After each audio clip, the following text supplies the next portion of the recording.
What's up, dancers? Trinity here, and welcome back to my channel. In today's video, I am going to be telling you how I personally get better at ballet, the things that I do to make sure I'm staying in tip-top shape and that I'm just always getting better. If that's something you're interested in, stay tuned because we're going to get into it.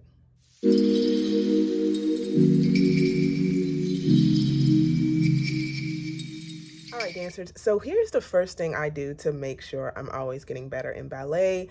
Number one at the top of the list is not always going in the first group. You know, when you're in class, bar's finished, and now it's time to go center or it's time to go across the floor.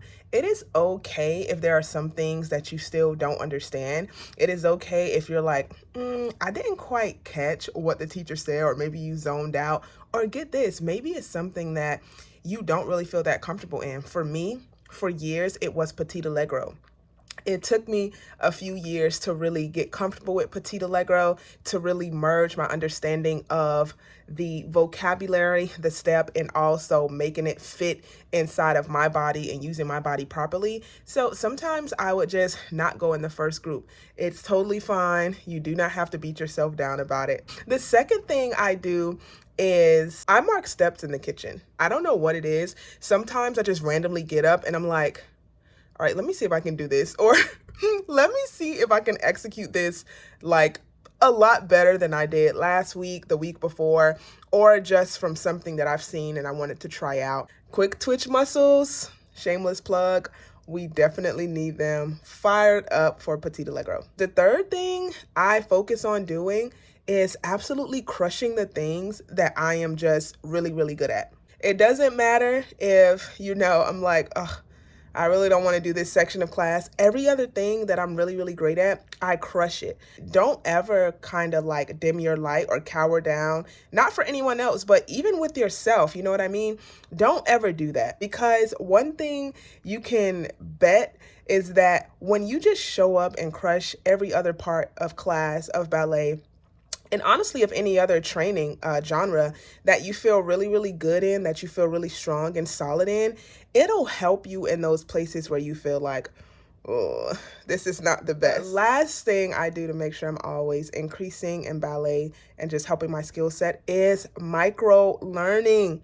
I absolutely love micro learning. And honestly, guys, I teach dancers that you can learn from anyone, no matter from what angle. But I absolutely love sometimes being on social and I'll see a combination and I'm like, let me try this combo.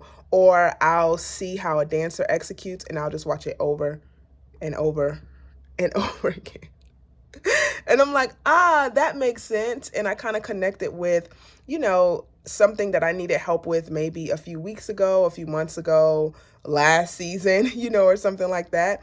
My current micro learning vibe is Ballet with Isabella. I absolutely love her. I'm pretty sure you guys know who she is. I've just been learning a lot of like tips.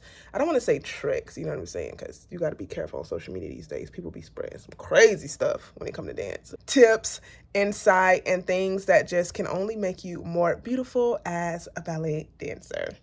All right, guys, if you are a dancer looking to become more visible, valuable, and longevity minded for your career, you need help with your confidence. You're a college dancer, maybe, and you're like, hey, I actually don't know what to do and I need help. What are my next steps? How do I connect? What do I need for my artist portfolio? How do I, start relationships and get connected in the industry? So many other questions. I'm pretty sure every question that you have can be answered in my dancer resources. As always, I absolutely love being in this space with you guys. And until next time, happy dancing.